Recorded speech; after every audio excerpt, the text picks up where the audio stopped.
Matter of fact, we are leaving a great catastrophe, human tragedy. We are in deep sorrow and loss and mourning for the best. And I guess the sentences, the words are not sufficient enough to express the situation we are in. Unfortunately, two grand-scale earthquakes hit together, following each other. Of course, the death toll is rising as this enormous effort we have been witnessing together in the last nearly more than 80 hours. Hundreds of people are just working there day and night. And I know that tens of thousands of people have rushed there to be a help. And hundreds of thousands and millions of people all around Turkey and in the world are hoping for the best. They are trying to help whatever they can.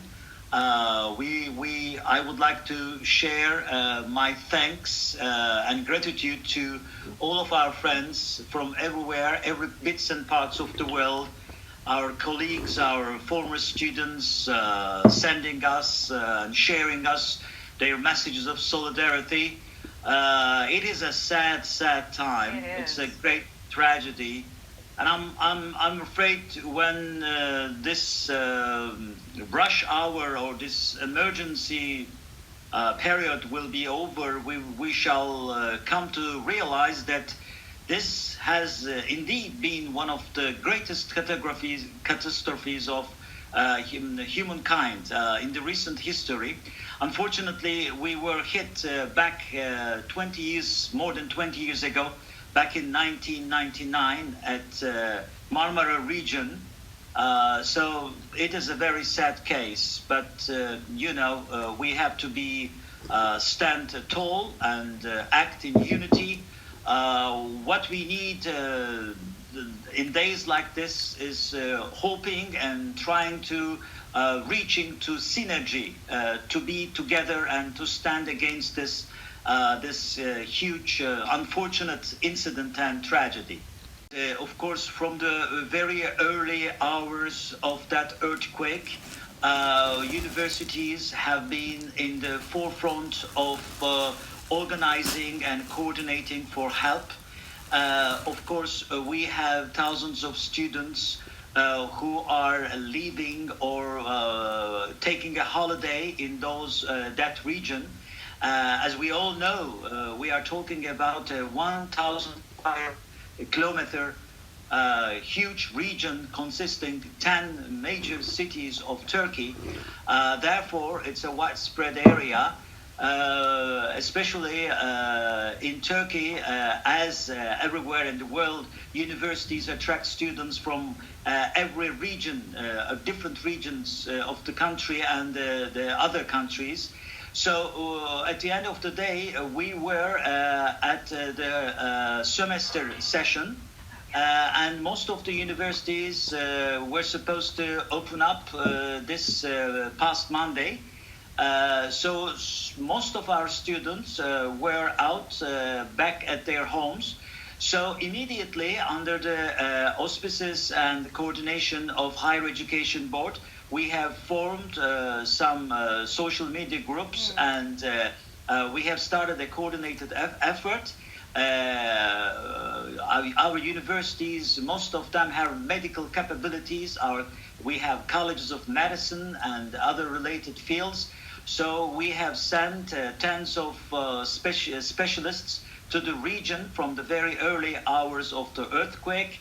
Our students have also been volunteering for the field work, rescue operation, and you should see that at each and every campus, at least in each and every part of this country, hundreds of students are putting together this stuff, the help stuff. They are helping to put together the packages that are direly needed in that area. Turkish government is more than capable and potent enough to overcome situations like that and take care of it. I don't have any hesitations whatsoever. But of course now it is the peak time of the crisis, as it is called.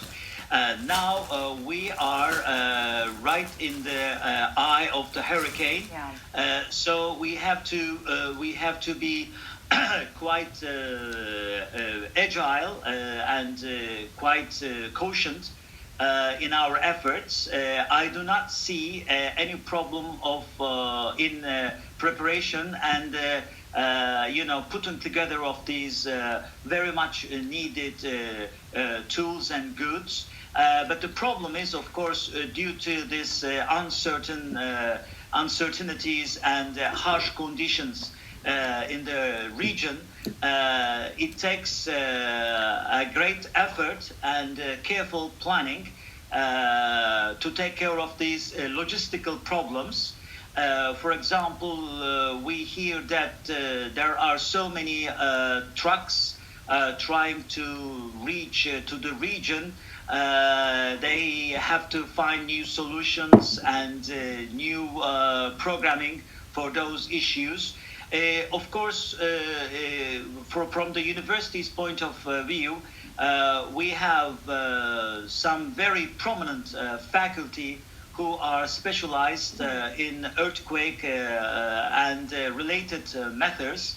As a matter of fact, Turkish academia is very well known in that field all over the world. So they are trying to put together a damage report, an assessment.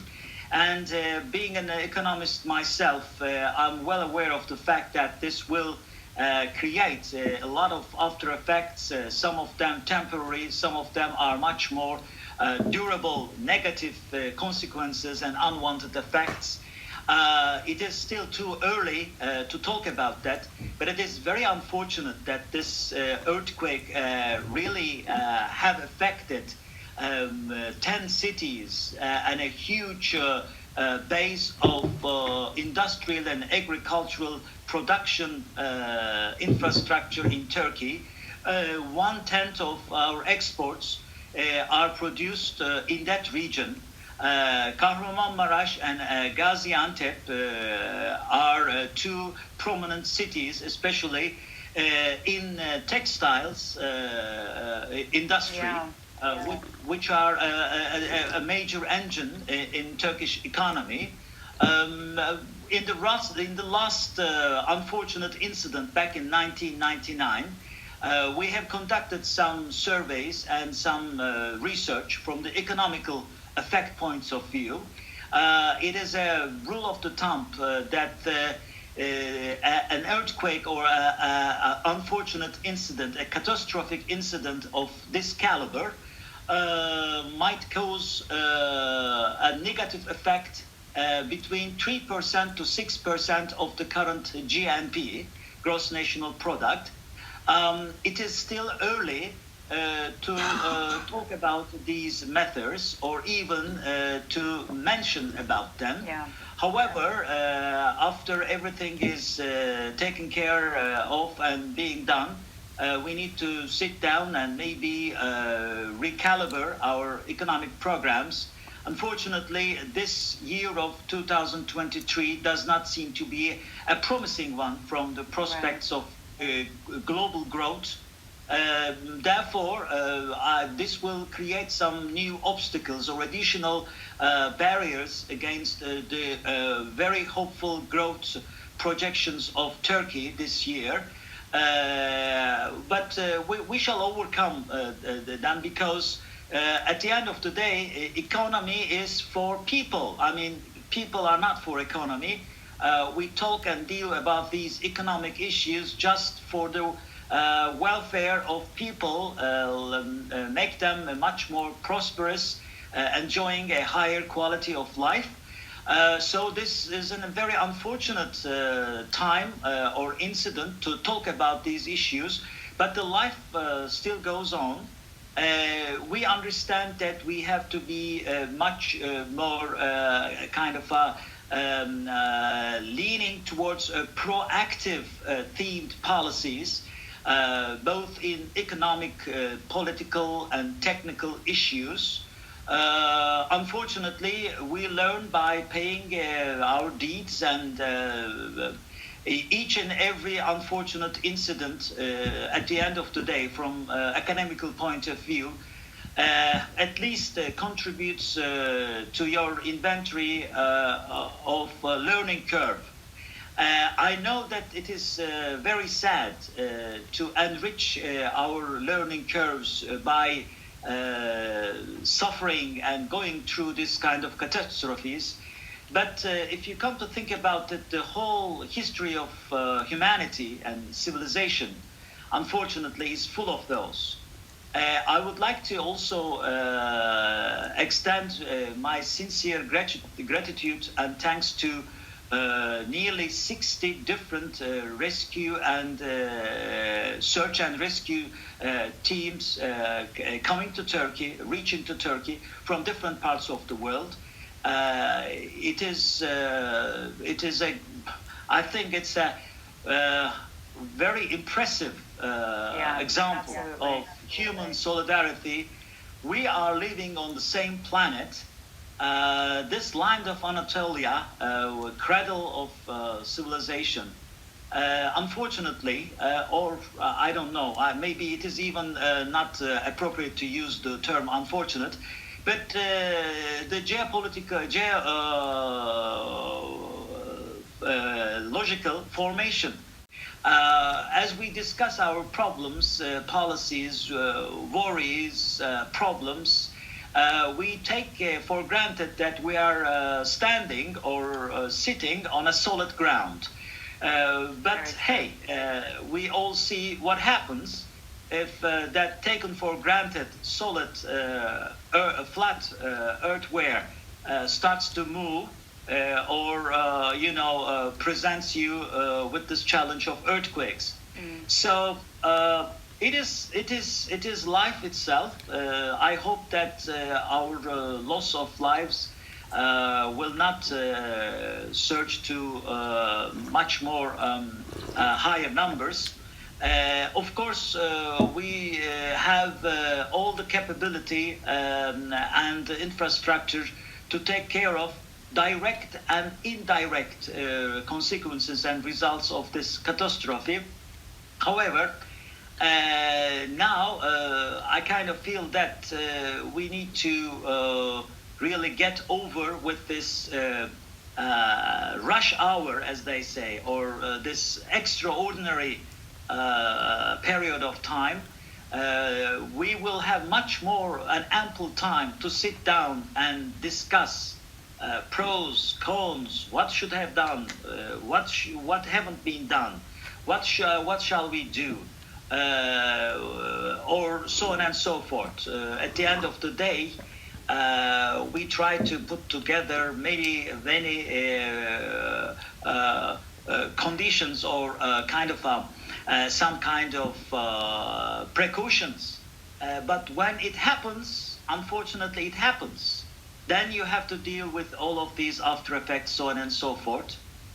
So once again, I share my sorrow and sympathy and extend my condolences to everybody, all citizens of Turkey and the world for the loss of life. And I hope that the injured, thousands of them, will be healing nicely and quickly in the coming days.